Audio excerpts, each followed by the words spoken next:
ৰাজ্য সৰকাৰ কেবিনেট সিদ্ধান্ত এটা গ্ৰহণ কৰেছে যে এতিয়াৰ পৰা ৰাজহুৱা স্থানত বা হোটেল ৰেষ্টুৰেণ্টত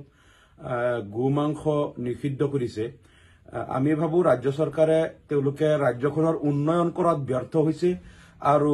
ৰাজ্যখনৰ গৰাখহনীয়া সমস্যা সমাধান, উদ্যোগবিলাক পুনৰুজ্জীৱিতকৰণ, নিবনুৱা সমস্যা সমাধান, শিক্ষা খণ্ডৰ আৰু স্বাস্থ্য খণ্ডৰ উন্নয়ন আৰু অন্যান্য ৰাজ্যৰ সমস্যাবিলাক যোগাযোগ যাতায়াত ব্যৱস্থা এই সমস্যাবিলাক সমাধান কৰাত ব্যৰ্থ হৈ এতিয়া জনসাধাৰণৰ দৃষ্টি অন্যফালে ঘূৰাবলৈ এতিয়া তেওঁলোকে মানে নকৰিবলগীয়া কামবিলাক কৰি আছে, যিবিলাক ৰাজ্য চৰকাৰৰ দায়িত্ব নহয়। এই চৰকাৰখন অহাৰ পিছৰ পৰা আমি দেখিছো কোনে কি খাব, কোনে কি পিন্ধিব, কোনে বিয়া পাতিব নে নাপাতিব, কোনে ল'ৰা ছোৱালী জন্ম দিব নিদিব, এইবিলাক ঘৰুৱা কামত তেওঁলোকে হাত দিছে আৰু এইবিলাক কৰি তেওঁলোকে নিজৰ কীৰ্তি জাহিৰ কৰিব বিচাৰিছে। আৰু যেতিয়া দেখিছে আমি একো কামেই কৰিব পৰা নাই আৰু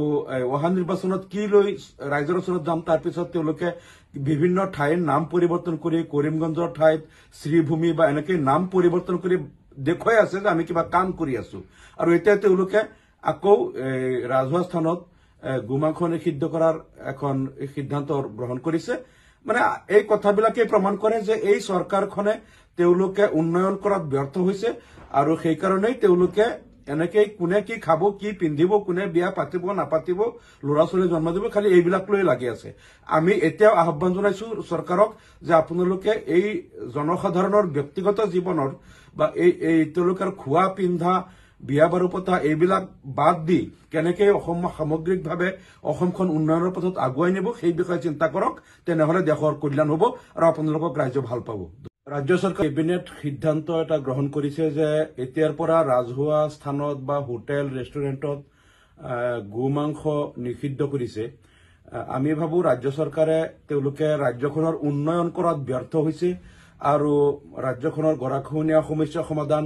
উদ্যোগবিলাক পুনৰুজ্জীৱিতকৰণ, নিবনুৱা সমস্যা সমাধান, শিক্ষা খণ্ডৰ আৰু স্বাস্থ্য খণ্ডৰ উন্নয়ন আৰু অন্যান্য ৰাজ্যৰ সমস্যাবিলাক যোগাযোগ যাতায়াত ব্যৱস্থা এই সমস্যাবিলাক সমাধান কৰাত ব্যৰ্থ হৈ এতিয়া জনসাধাৰণৰ দৃষ্টি অন্যফালে ঘূৰাবলৈ এতিয়া তেওঁলোকে মানে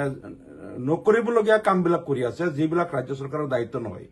এই চৰকাৰখন অহাৰ পিছৰ পৰা আমি দেখিছো কোনে কি খাব, কোনে কি পিন্ধিব, কোনে বিয়া পাতিব নে নাপাতিব, কোনে ল'ৰা ছোৱালী জন্ম দিব নিদিব, এইবিলাক ঘৰুৱা কামত তেওঁলোকে হাত দিছে আৰু এইবিলাক কৰি তেওঁলোকে নিজৰ কীৰ্তি জাহিৰ কৰিব বিচাৰিছে। আৰু যেতিয়া দেখিছে আমি একো কামেই কৰিব পৰা নাই আৰু